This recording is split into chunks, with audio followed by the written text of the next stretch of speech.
खतरा था उन लोगों को मैंने जो देखा तो खतरा जी। महसूस होगा और मैं ये सोचा गलत जगह पर मतलब आपको एक एहसास हो गया हाँ कि फ़ौरन एहसास होगा उन्हें देख के जी, फ़ौरन। जी। और मैं निकलना चाह रहा इतने में ही उस ड्राइवर ने उस शख्स से कहा कि गेट लगा दो।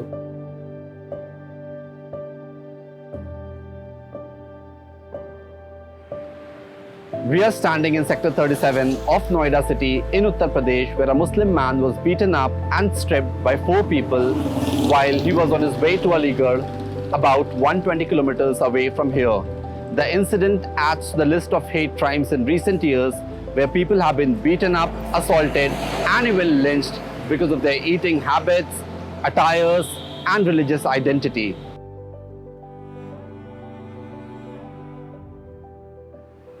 मेरी भांजी की अलीगढ़ शादी थी। जी, मैं घर से 7 बजे निकला, 8 बजे करीब वहाँ मैं पहुँचा जी, सेक्टर 37 पे। जी, अलीगढ़ बस का इंतज़ार कर रहा था।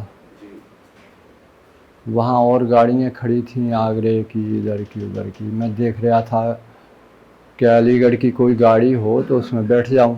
जी, लिहाजा इतने में मैंने ये देखा कि एक सफ़ेद कलर की गाड़ी आके मेरे सामने रुकी रोड पे।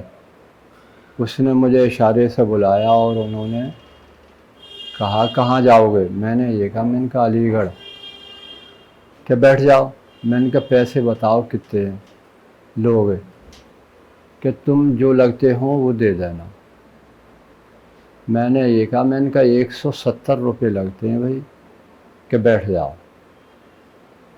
अब मैं अंदर जो घुसा पिछली सीट पे, तो मैंने ये देखा कि 3 लोग और बैठे हैं, एक ड्राइवर।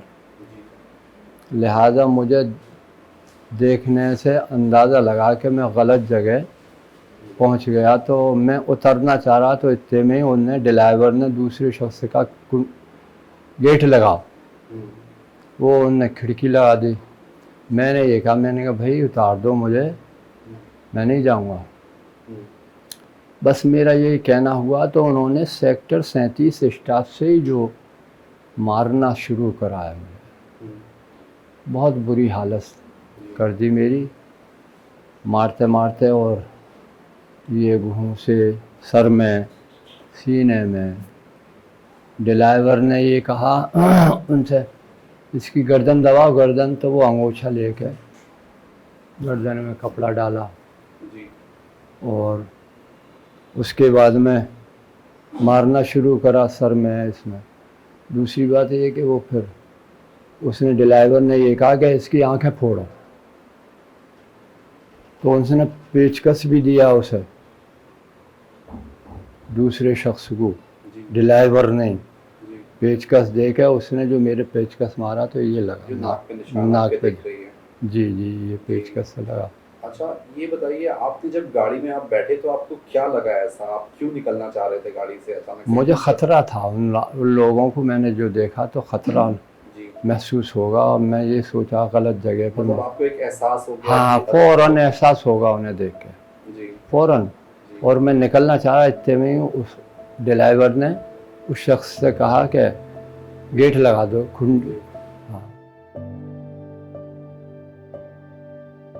बुरी तरह मार के 15 मिनट ये वाक़या रहा मारने पीटने का। धीरे धीरे गाड़ी चला रहे थे।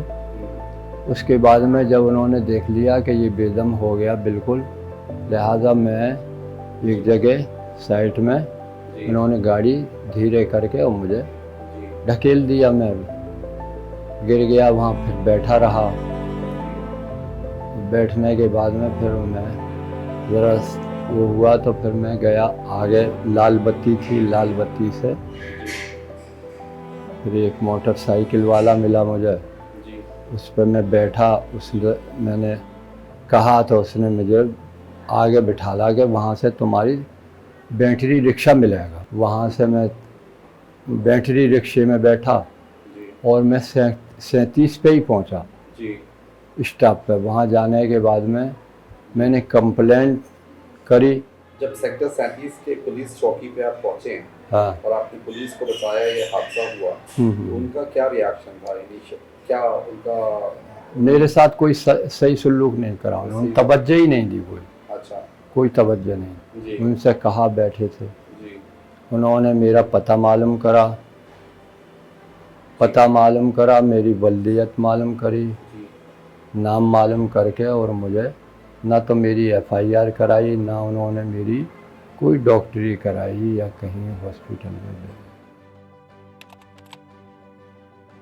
मैं अलीगढ़ जा रहा था ट्रेन से, शादरे होकर पुरानी दिल्ली से बैठा था, और ये शादरा निकलने के बाद में वो दूधियों ने हरकत करी मेरे साथ कि वो उन्होंने 6 वाली सीट जो है 3-3 वाली वो सामने से खाली कराई।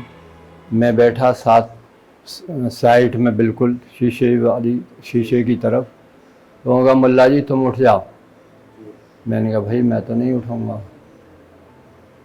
तो उन्होंने बदतमीज़ी करी, खैर नहीं, उन्होंने फिर वो शराब की बोतल टंकी में से निकाली, तो वो शराब जब पीने लगे तो मैं खुद ही उठ गया। अच्छा, मैं फिर दूसरी साइड में दूसरी जगह बैठ गया। जब उनका जगह उतरने की आई तो उन्होंने मुझे आवाज़ दी।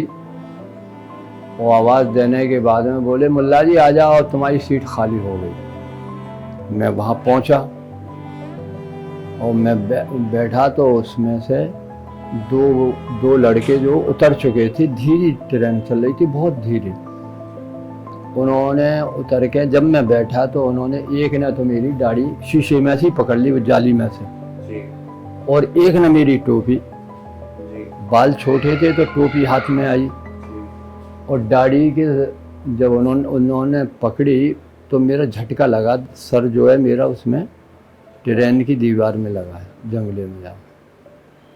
तो ये वाक़या मेरे साथ पेश आया। तो ये पहला नहीं, ये दूसरा है। ये 2 साल पहले का वाक़या है। सफ़र करने से भी डरने लगा हूँ मैं, इसी वजह से, पहनावे की वजह से, दाढ़ी से कहीं में, और वो ही हो जाता है मेरे साथ। जो विक्टिम है, वो जिसके साथ जब इंसिडेंट हुआ है, वो विक्टिम जाके पुलिस को रिपोर्ट कर रहा है। मतलब उस सिचुएशन में भी जब वो उस हालात में नहीं था, चल नहीं पा रहा था, वो उसने एक अपनी जिम्मेदारी निभाते हुए सबसे पहले पुलिस को रिपोर्ट करा है इंसिडेंट। और वो पुलिस जो है सिर्फ उसका नाम, उसका वल्दियत पूछ के जो है वो कुछ एक्शन नहीं ले रही, उनका मेडिकल भी नहीं कराया, MLC भी नहीं कराया, उनको जाने दिया। जब हम कल घर पर आए हैं तो फिर मेरे घर में मेरे कुछ कजिन डॉक्टर हैं, उन्होंने घर में ट्रीट करा है क्योंकि इस पोजीशन में नहीं थे कि वो दोबारा हॉस्पिटल जाए। तो आज जाके हमने खुद उनकी MLC कराई है। और कल रात में 8 पुलिस वाले आते हैं, वो कहते हैं कि आप कंप्लेन वापस से ले लो, आपके पैरों में डाल देंगे जिन्होंने ये इंसिडेंट कराया है। उनमें से जो है जिस तरह की टैक्टिक्स वो जो एक अपना रहे थे वो बहुत ही प्रॉब्लमेटिक थी कि एक उसमें से एक मुस्लिम कैडर पुलिस आया, वो बोलता है कि मैं तो मुसलमान हूँ। तो आप जो है इस तरह के भद्दी चीज़ें करना कि पहले एक अल्पसंख्यक पुलिस के पास जा रहा है, अब वो बता रहा है उसके साथ हेट क्राइम हुआ है, आप वो नोट नहीं कर रहे हैं, लेकिन उसको कवर अप करने के लिए आप एक मुस्लिम पुलिस, सो कॉल्ड मुस्लिम पुलिस, क्योंकि पुलिस तो पुलिस है, वो हिंदू और मुसलमान नहीं, वो एक कॉन्स्टिट्यूशनल बॉडी है, उनका मैंडेट है लॉ एंड ऑर्डर को इंश्योर करना। अब चाहे हिंदू मुस्लिम सिख ईसाई, पुलिस की जिम्मेदारी है वो जस्टिस दे, irrespective of caste, gender, religion.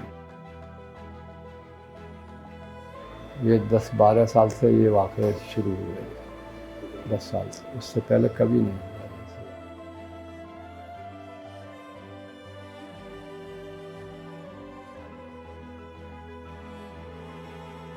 आपको हिम्मत कैसे आई सामने आने की?